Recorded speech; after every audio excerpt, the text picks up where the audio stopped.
하나님의 말씀을 봉독합니다. 잠언서 12장 1절에서 7절 말씀까지 제가 봉독해 드리겠습니다. 다 같이 일어나셔서 하나님의 말씀을 봉독하시겠습니다. 훈계를 좋아하는 자는 지식을 좋아하나니 징계를 싫어하는 자는 짐승과 같으니라. 선인은 여호와께 은총을 받으려니와 악을 꾀하는 자는 정죄하심을 받으리라. 사람이 악으로 굳게 서지 못하나니 의인의 뿌리는 움직이지 아니하느니라. 어진 여인은 그 지아비의 멸관이나 욕을 끼치는 여인은 그 지아비로 뼈가 썩음 같게 하느니라. 의인의 생각은 공직하여도 악인의 도모는 괴율이니라. 악인의 말은 사람을 엿보아 피를 흘리자 하는 것이오니와 정직한 자의 입은 사람을 구원하느니라. 의인은 엎드러져서 소멸되려니와 악인은 엎드러져서 소멸되려니와 의인의 집은 서 있으리라. 아멘. 자수하시고 이제 우리 말씀을 묵상하는 시간인데요. 오늘 잠언서 12장 말씀을 보면은 훈계를 달게 받으라 이렇게 제목으로 잠깐 말씀을 드리겠습니다. 우리가 이제 잠언서는 히브리 원어로 제목을 말한다면 마샬이라는 말씀을 계속해서 배우고 있는데, 의인과 악인 또 뭐 지혜자와 우둔한 자 이렇게 계속 비교해서 말씀하는 것을 우리가 보아오고 있습니다. 그래서 여기도 이제 12장 속에는 비교하는 것이 더 또 확실하게 이렇게 나타나 있는데, 지혜로운 자와 미련한 자, 그리고 의인과 악인 뭐 이렇게 항상 비교해서 말씀을 해오고 있습니다. 그래서 이제 12장 1절부터 28절까지 있는 말씀인데, 1절 보십시다. 훈계를 좋아하는 자는 지식을 좋아하나니 징계를 싫어하는 자는 짐승과 같으니라. 우리가 이제 사람은 이성을 가지고 있기 때문에 이렇게 징계를 하든지 채찍질을 하든지 하면 자기가 뭔가 잘못된 것이 있다는 것을 느끼죠. 근데 짐승은 매를 맞아도 왜 맞는지 생각해 보거나 깨닫거나 하는 일이 거의 없다는 겁니다. 그래서 개 같은 것을 뭐 이렇게 딱 한 찰 때리면 뭐 깨갱하고 도망은 가지만은 자기가 왜 맞았는지 잘 모른다고 얘기를 합니다. 그래서 이제 점점 길들여 가면은 뭐 하나님께서 창세기 1장 2장에 보면은 짐승들이나 조류나 이런 것들을 사람이 길들여서 사용하도록 그렇게 말씀을 하셨거든요. 그래서 길이 들어간다고 하면은 조금 느끼는 것이 있지만은 사람처럼 그렇게 많이 느끼지는 못한다 하는 것을 우리가 잘 알고 있습니다. 그래서 짐승은 사실 잘못을 했을 때에 딱 한 찰 맞아서 뭔가 좀 변화된 것이 있다면은 아마 짐승도 발전을 하겠죠. 그렇지만은 전혀 동물들은 발전하는 건 별로 못 봅니다. 잘 길들여지면은 뭐 사람들을 기쁘게 하든지 좀 그런 것들은 있지만은 사람처럼 이렇게 회개하거나 이렇게 다시 돌이켜서 어떤 발전을 가져오는 그런 일들은 짐승에게는 없다.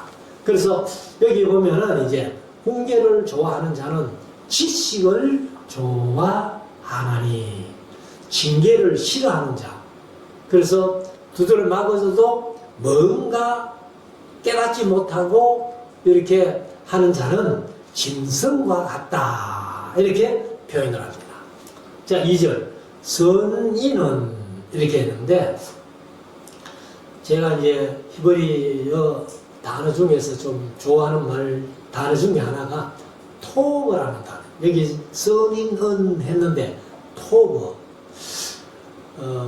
제가 이렇게 살펴보는 중에서 우리말로 번역된 것이 가장 다양하게 좋은 뜻만 다 번역해 놓은 것이 토거라는 단어입니다.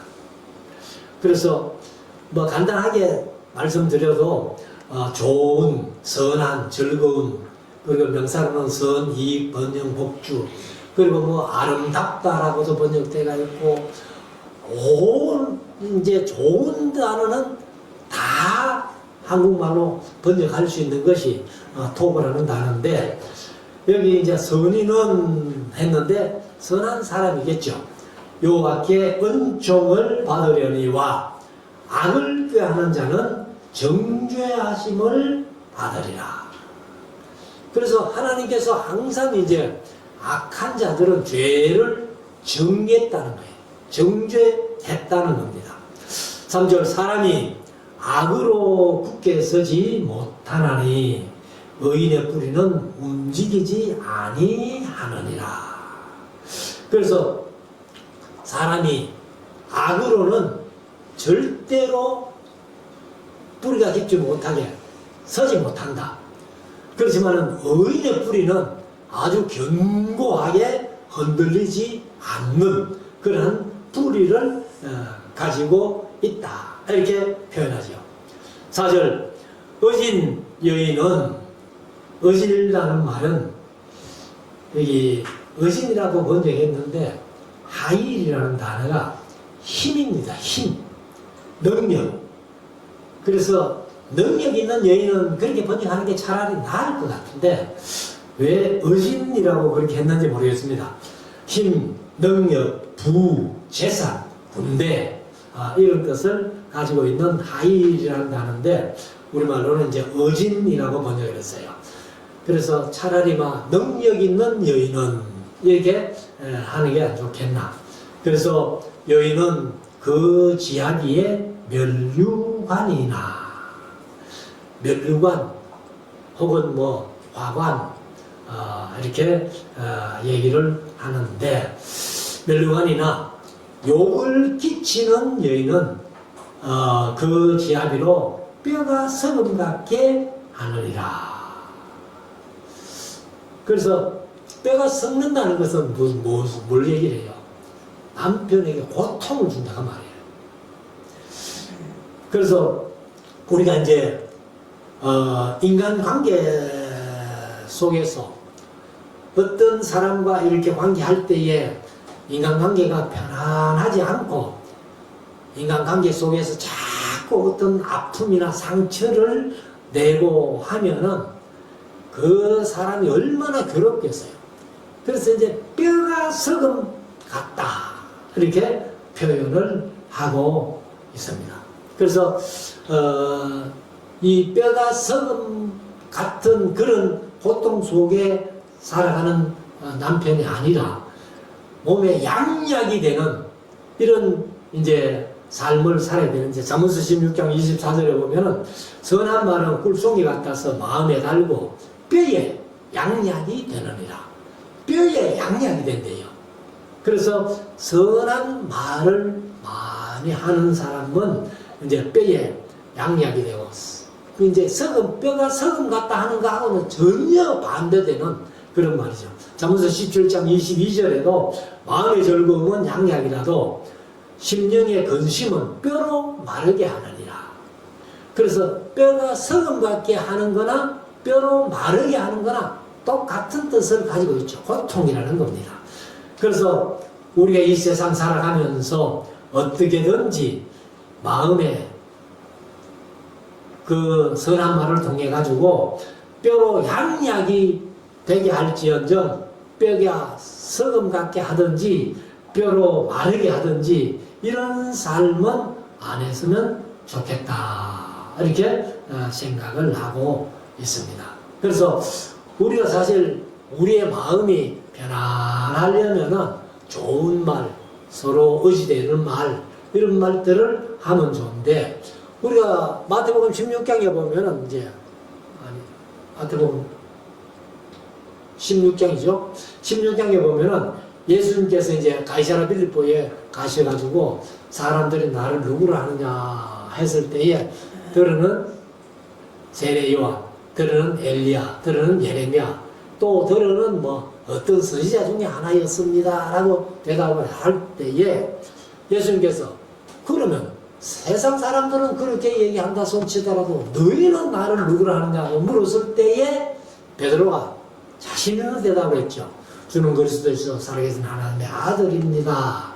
그 신앙 고백을 듣고 나서 사실은 예수님께서 비로소라고 그렇게 우리말은 번역이 되어 있습니다만은 시작했다 하면 엘코마이라는 말이 시작했다 그런 뜻인데 뭘 시작했는가 하면 3년 동안 제자들을 교육시키면서 전혀 말씀하시지 않던 말을 비로소 베드로의 신앙 고백 듣고 말씀하신 말씀이 그게 뭐냐?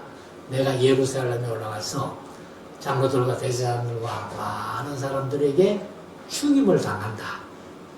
근데 죽임을 당한다고 죽음으로 끝나는 것이 아니라 내가 사흘째 되는 날 살아난다 라고 이제 그렇게 예수님이 말씀하셔요. 그러니까 베드로가 신앙 고백을 했을 때에는 바요나 시몬아 네가 복이 있다라고 그렇게 칭찬하셨던 말씀이 이제 내가 예루살렘에 올라가서 많은 고난받고 죽음을 당하고 사흘째 되는 날 살아날 거야 하고 예수님이 말씀하실 때 베드로가 주여 그리 마옵소서 죽기에 그런 일이 절대로 있으면 안 됩니다 하고 얘기를 했을 때에 베드로를 향해서 예수님이 뭐라고 하세요? 사탄아 물러가라. 그래서 이 베드로는 막 졸지에 그런 큰 축복도 이렇게 받았지만은 졸지에도 사탄이 된 겁니다. 그래서 너는 나를 걸려 넘어지게 하는 자로다. 이렇게 16장 23절에 그렇게 말씀하지 않았습니까? 그래서 우리가 이제 이 생각이라는 것이 사실은 베드로가 신앙 고백을 그렇게 할 때에 이것은 네 생각이 아니야.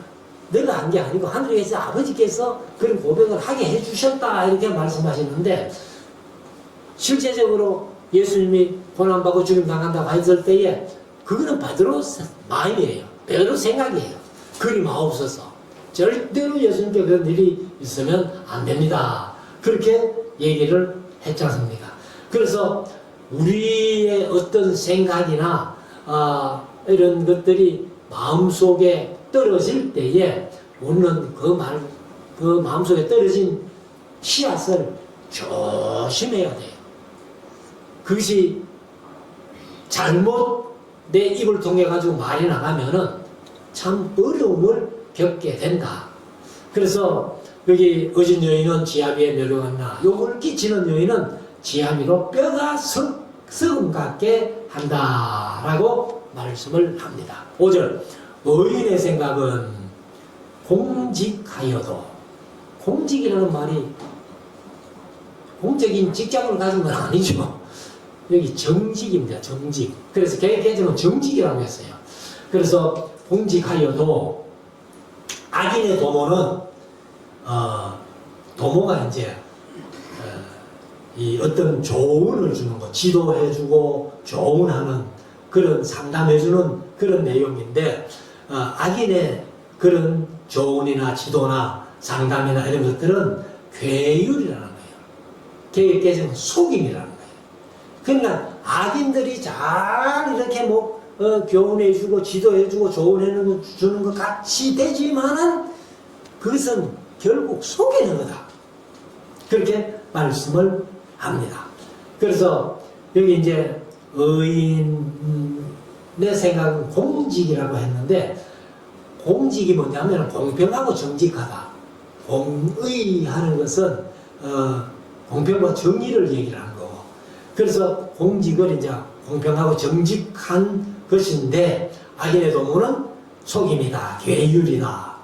6절 악인의 말은 사람을 엿보아 피를 흘리자 하는 것이여니와 정직한 자의 입은 입이라고 했지만은 역시 앞에 말을 했기 때문에 뒤에도 입이라고 했는데 말이라고, 입이 말이잖아요.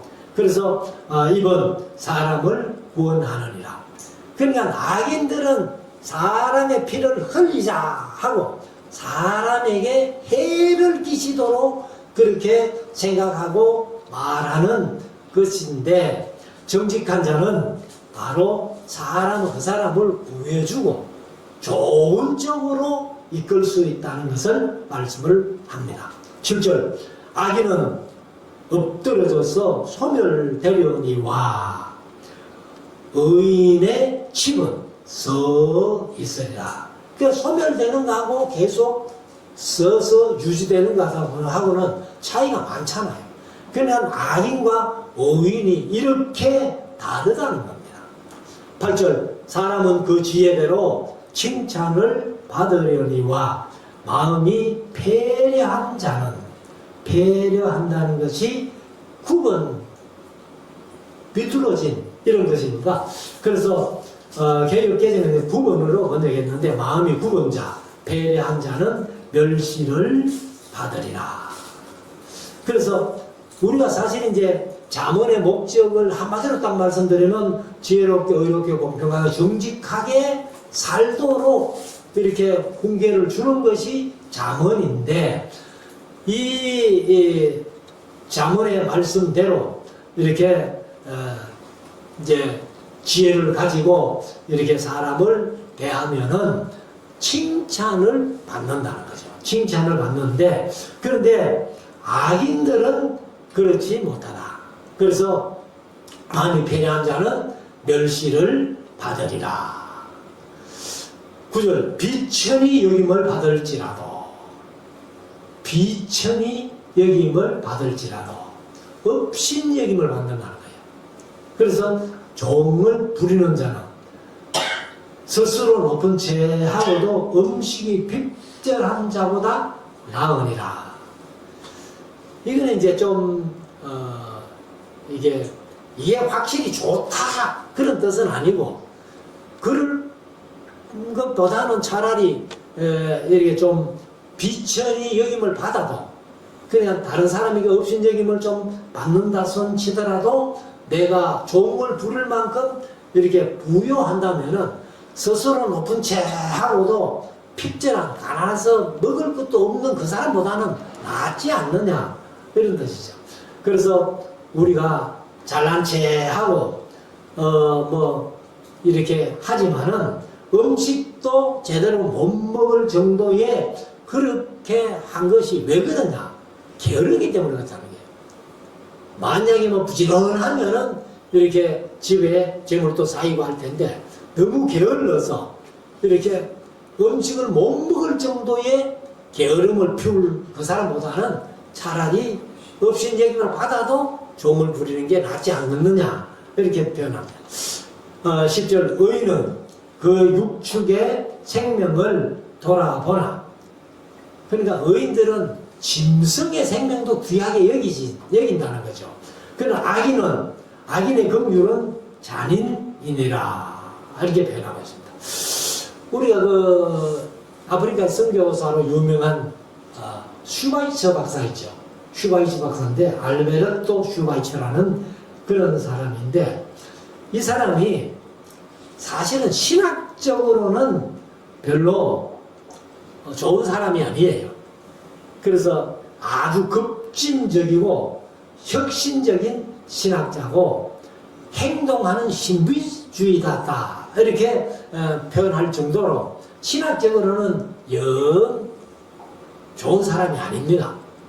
그런데 슈바이처가 이 역사에서 학교에서 볼 때는 슈바이처가 대단한 사람으로 그렇게 배우잖아요. 그 슈바이처가 이제 대단한 게 뭐냐면, 여기 말씀하신 대로 의인은 그 육축의 생명을 돌아본다. 그러니까 슈바이처가요, 이런 날파리 같은 미물의 생명도 너무 귀하게 여겼다는 거예요. 그래서 사실은 이제 이 슈바이처가 그 모든 생물들의 생명을 그렇게 귀하게 여겼다는. 그래서 아프리카 같은데 이제 뭐 밤에 이렇게 불을 켜놓으면은 뭐 날파리라든가 뭐 이런 것들이 많이 날아오잖아요. 그러니까 그게 날아와가지고 그 불 켜놨는데 들어가서 죽을까봐 그걸 안 했다는 겁니다. 그만큼 생명을 귀중하게 여겼다는 겁니다.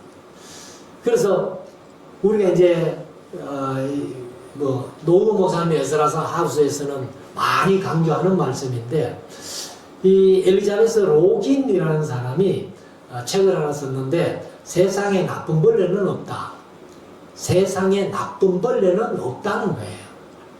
그러니까 다 하나님께서 서로 유익하도록 모든 것을 창조했기 때문에, 예, 나쁜 벌레, 우리가 무슨 생각하면 파리도 지금 나쁘잖아요.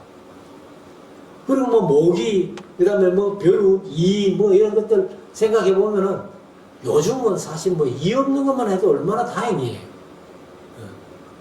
그런데 그런 것들이 다 사람에게 해로운 것 같지만은 유익을 주는 것들이라는 겁니다. 그래서 세상에 나쁜 벌레는 없다는 거예요. 그만큼 이제 하나님께서 이 생물들을 주실 때에 사람이 생각할 때는 나쁜 것 같지만은, 그러나 그 나쁜 벌레들이 다 사람에게는 유익하게 활동을 한다는 겁니다.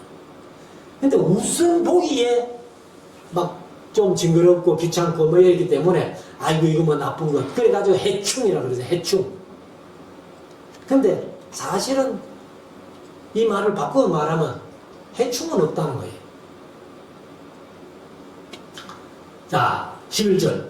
자기의 토지를 경작하는 자는 먹을 것이 많거니와 방탕한 것을 따르는 자는 지혜가 없느니라. 그러니까 자기의 토지를 경작을 한다는 것은 농사를 짓는 거 아니에요. 그럼 농사를 지으면은 먹을 게 생기잖아요. 그래서 먹을 것이 많지만은 방탕한 자, 이렇게 방탕한 것을 따르는 자는 했는데, 이 헛된 것을 따른 겁니다. 방탕한이라고 번역했는데, 빈, 공허한, 헛된, 무익한, 가치 없는, 쓸데없는 이런 뜻이거든요. 그러니까 쓸데없는 걸 따라가는 사람은 지혜가 없다는 겁니다. 지혜가 없으니까 쓸데없는 것을 따라가죠. 자, 12절. 악인은 불의의 이의를 탐하나. 이의라고 했는데 이익입니다. 이익. 그래서 악인은 불의의 이익을 탐하지만은 의인은 그 불의로 말미암아 결실하느니라. 그래서 의인은 어디에 불이 박을 때에 잘 좋은 곳에 불이 박아서 거기에서 이제 열매가 맺히는 삶을 살아간다는 거죠. 그래서 불의의 이익을 이제 악인은 불의의 이익을 탐하지만은 의인은 그 불의로 말미암아 이제 좋은데, 옳은데, 선한데 뿌리를 박아가지고 열매를 맺힌다는 것을 얘기를 합니다. 13절. 악인은 입술의 허물로 인하여 그물에 걸려도, 그러니까 그물에 걸린다는 말은 함정에 빠진다는 말입니다. 그러니까 자기 입술의 허물, 잘못된 것을 인해 가지고 그물에 걸려도, 함정에 빠져도 그 말이에요. 의인은 환난에서 벗어나느니라. 의로운 자들은 환난이 있다 할지라도 거기에서 벗어난다는 거예요. 14절. 사람은 입의 열매로 인하여 복록에 족하며, 이 복록이라고 얘기를 했습니다만 이것도 토부예요. 그러니까 토부가 복도 되는 거예요. 그래서 복록에 족하며 그 손에 행하는 대로 자기가 받느니라. 그래서 손에 행하는 대로, 의인들은 손에 행하는 대로 이렇게 자기가 받는다, 이렇게 말씀하는데, 우리도 선한 일을 통해 가지고 선한 손을 이웃에게 베풀면은, 그러니까 그 하나님께서도 오전 시간에 말씀드렸지만 헛되구제하여도 부하게 되도록 하나님은 그렇게 역사해 주신다는 겁니다. 자, 15절. 미련한 자는 자기 행위를 바른 줄로 여기나 지혜로운 자는 권고를 듣느니라. 우리가 아는 것이 뭐 여간 있다 할지라도 내가 아는 게 그게 전부가 아니라는 겁니다. 사실은.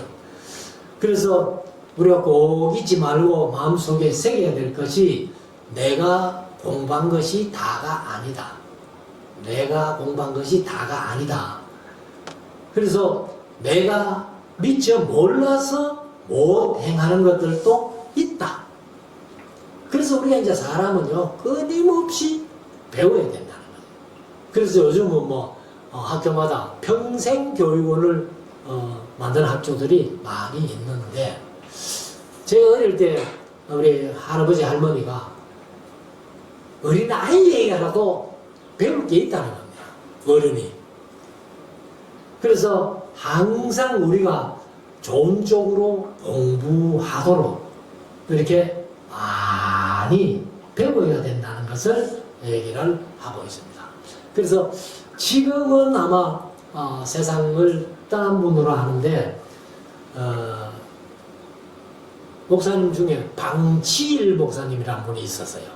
방치일 목사님이라는 분이 2014년도에 돌아가셨는데 103세로 소천했다는 겁니다.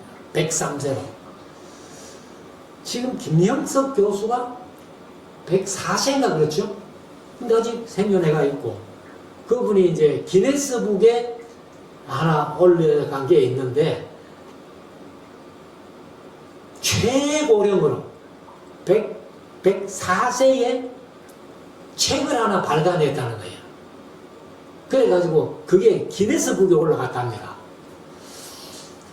그런데 방지일 목사님이라는 분은 이제 한 말 한마디가 아주 유명한 말씀을 하셨는데, 그분의 이제 평생 표가 뭐냐 하면은 녹슬어 없어지지 않고 닳아서 없어지겠다. 녹슬어 없어지지 않고 닳아서 없어지겠다. 녹슨다는 것은 뭔가 좀 잘못된 거죠. 그래서 내가 어떻게 잘못돼가지고 이 세상을 떠나지는 않겠다, 그 말이죠.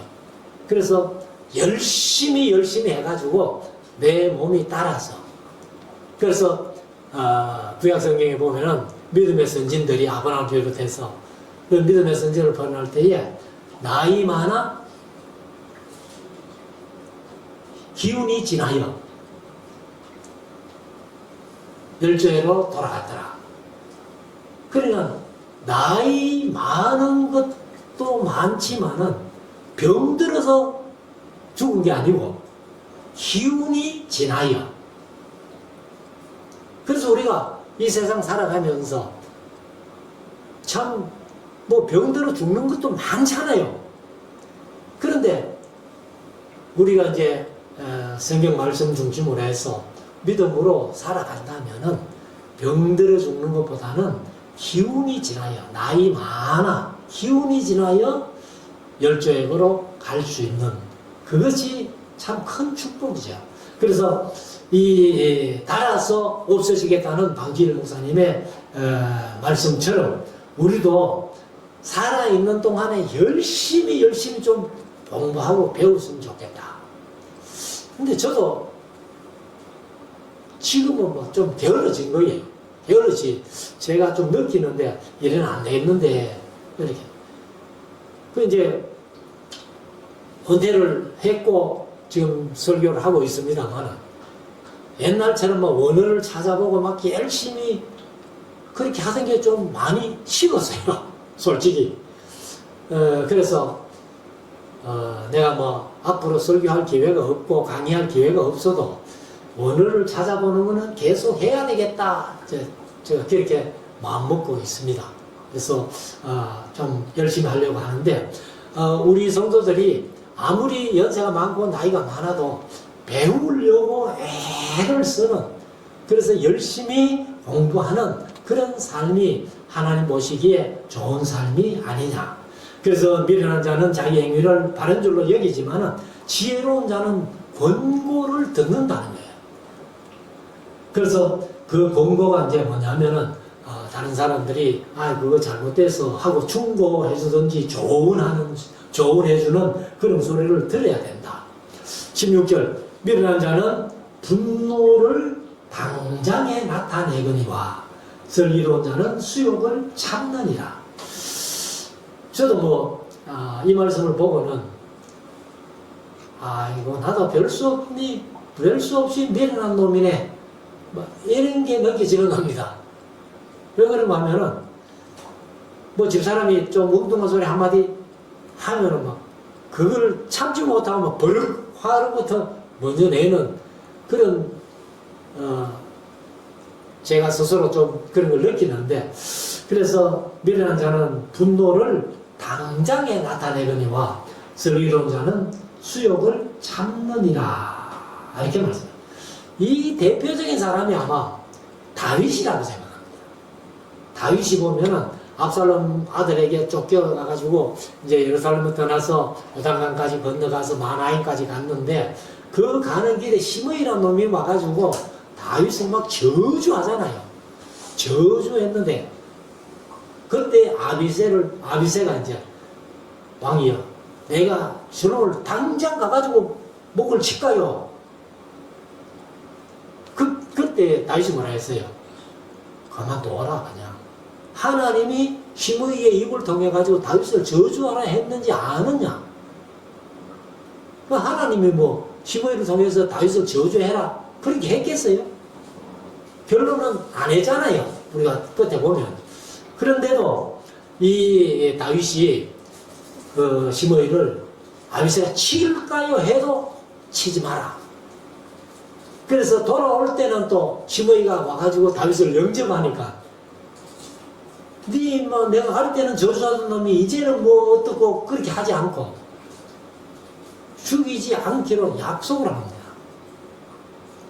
그래서 나중에 이제 솔로몬에게 시므이라는 이름을 넘겨줘가지고 솔로몬이 이제 시므이를 저지하는데, 시므이든 솔로몬과 약속한 것 때문에 그 약속 안 지켜가지고 결국은 생명이 없어지는 거잖아요. 너 예루살렘 성을 떠나지 마라. 떠나는 날에는 네가 죽는다. 그래서 솔로몬이 그렇게 하니까 아이고 그럼 좋죠. 왕이 약속합니다. 해가지고, 그런데 그 두 종이 도망쳐가지고 가드에 가가 있다는 얘기를 듣고는 그 종 잡아올 욕심에 예루살렘을 떠나가지고 가드까지 갔다 오니까 어떤 사람이 솔로몬에게 얘기를 했잖아요. 시므이가 가드에 도망갔던 종을 잡아왔습니다. 그럼 예루살렘 떠난 김에 왜 떠났지요? 그래가지고 시므이 잡아가지고 브나야라는 그 신하에게 저놈의 목을 쳐라 이래가지고, 그래서 결국은 죽잖아요. 그러니까 이 미련한 사람은 자기가 죽을 것도 모르고 그 약속을 잊어버리는 거예요. 자, 17절, 진리를 말하는 자는 의를 나타내어도 거짓 증인은 괴유를 말하느니라. 그래서 진리를 말하는 자는 의를 나타내지만은 거짓 증인. 그래서 제가 10계명 오늘도 교독을 했습니다만은 제 9계명이 내 이웃을 해하려고 거짓 증거하지 말라는 거예요. 근데 제가 자주 말씀드렸습니다만 우리 주일학교 다닐 때 선생님들이 설교할 때 거짓말하면 지옥 간다. 거짓말하면 지옥 간다. 어릴 때는 그게 10계명 중에 9계명인 줄 알았어요. 근데 9계명은 분명히 거짓말하면 지옥 가는 게 아니고 거짓 증거하지 말라는 거예요. 그것도 내 이웃을 해하기 위해 가지고. 그래서 거짓 정의는 괴유를 말하는 거예요. 사실 예수님도 거짓 정인들 때문에, 물론 뭐 예수님이 이제 스스로 내가 하나님의 아들이다, 내가 구세주야, 내가 그리스도야 했기 때문에 이제 참남대로 죽었습니다만, 그 빌라도가 재판할 때, 대제사장들이 재판할 때 반드시 정인들을 세우는데 거짓 정인들을 많이 세웠잖아요. 자, 18절. 혹은 칼로 찌름같이 함부로 말하거니와. 누가? 악인들이죠. 악인들. 그래서 칼로 찌름같이 함부로 말하거니와 지혜로운 자의 혀는 양약과 같으니라. 그래서 어떤 사람의 말은 상대방의 마음에 상처를 내는 말이 있는가 하면은, 어떤 사람의 말은 상처받은 그 마음을 싸매어주고 치료해주는 말도 있다는 겁니다. 그러면 우리가 내 한마디를 통해 가지고 상대방이 상처를 받는 말을 해야 될까? 아니면 내 한마디를 통해 가지고 상처받은 상대방의 그 마음이 치유함을 받는 말을 해야 될까? 그건 뻔한 거잖아요. 그래서 이 말 한마디 때문에 인생 망치는 사람 하나 있죠. 그게 미갈입니다. 미갈. 사울의 둘째 딸, 다윗의 아내.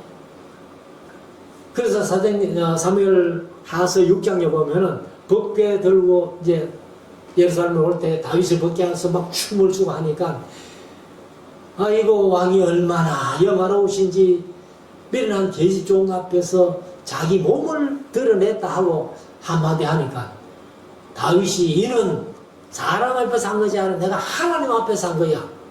내가 하나님 앞에서는 이보다 더 미련한 일이 있더라도 나는 할 수 있는 거야. 이렇게 얘기를 하고는 그 끝에 보면은 뭐라고 했어요? 미갈이 자녀가 없었다 이렇게 했어요. 자녀가 없었다는 말이 자녀를 못 낳아서 없는 거죠. 그런데 더 좀 깊이 생각하면은 다윗이 그날 이후로 미갈을 쳐다보지도 않았다는 거예요. 부부인데도. 그래서 우리가 항상 말은 상대방에게 유익을 주고 상처를 싸매주고 상처를 치료해 줄 수 있는 그런 말을 해야 된다. 그래서 골로새서 4장 6절에 보면은 너희 말을 항상 은혜 가운데서 소금으로 고르게 함같이 하라. 그리하면 각 사람에게 마땅히 대답할 것을 알리라. 소금으로 고르게 함같이 말을 잘해라 그 말이죠. 그래서 18절을 다시 읽으면 혹은 칼로 찌름같이 함부로 말하거니와 지혜로운 자의 혀는 양약이니라. 19절 진실한 입술은 영원히 보존되거니와 거짓 혀는 눈 깜짝일 동안만 있을 뿐이니라. 그래, 진실한 입술 하면은 이건 이제 혀를 얘기할 때 혀가 말이에요. 그래서 여기 이제 진실한 입술은 했지만은 이것도 말인데 영원히 보존되는 말씀이 있는가 하면은 거짓 혀는 눈 깜짝일 동안 있을 뿐이다. 금방 거짓말 하는 것은 없어진다는 거죠. 20절 악을 꾀하는 자는 자의 마음에는 괴율이 있고 화평을 논하는 자에게는 희락이 있느니라. 괴율, 속임이 있지만은 화평을 논하는 자, 얘기하는 자는 기쁨이 있다, 희락이 있다. 21절 의인에게는 아무 재앙도 임하지 아니하려니와. 이게 사실 우리가 세상 살면서 진짜 이래요.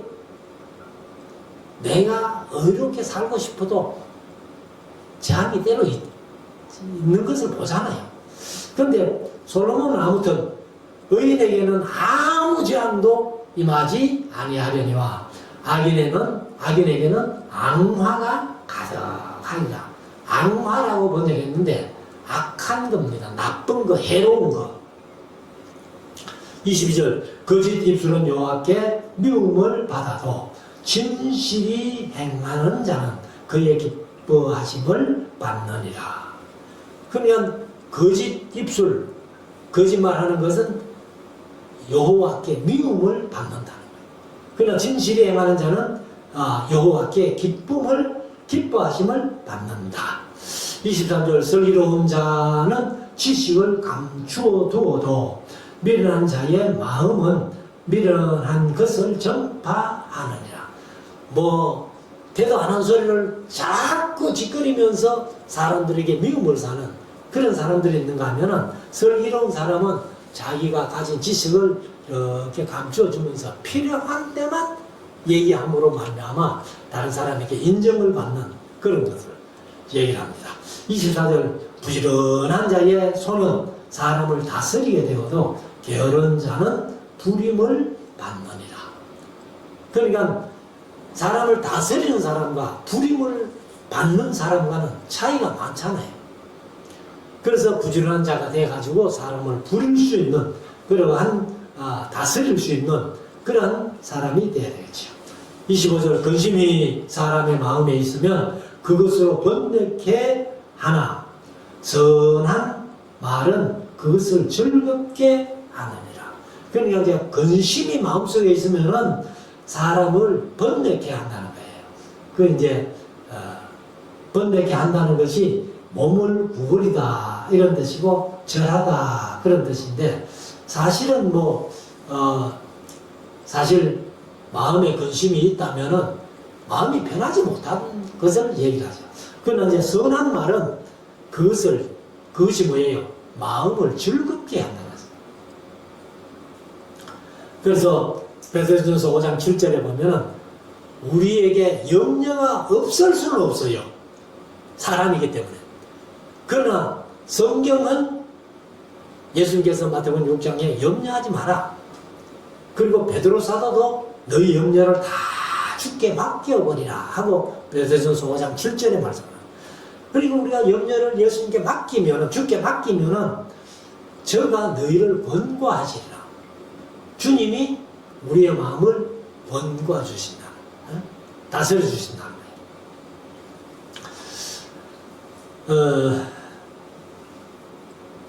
자, 26절로 갑시다. 의인은 그 이웃의 인도자가 되나 악인의 소행은 자기를 미워하게 하느니라. 의인은 그 이웃의 인도자가 되지만은 악인의 소행은 자기를 미워하게 한다. 그러니까 미워하게 하는 게 아니고 유혹하게 하는, 미혹 이제 빠지는 거죠. 빠지는 것을 잘못된 길로 걸어간다 그 말이죠. 27절 게으른 자는 그 잡을 것도 사냥하지 아니하나니 사람의 부귀는 부지런한 것이니라. 그래서 여기 게으른 사람은 잡을 수 있는 것도 사냥하지 않는다는 거예요. 안 잡는다는 거예요.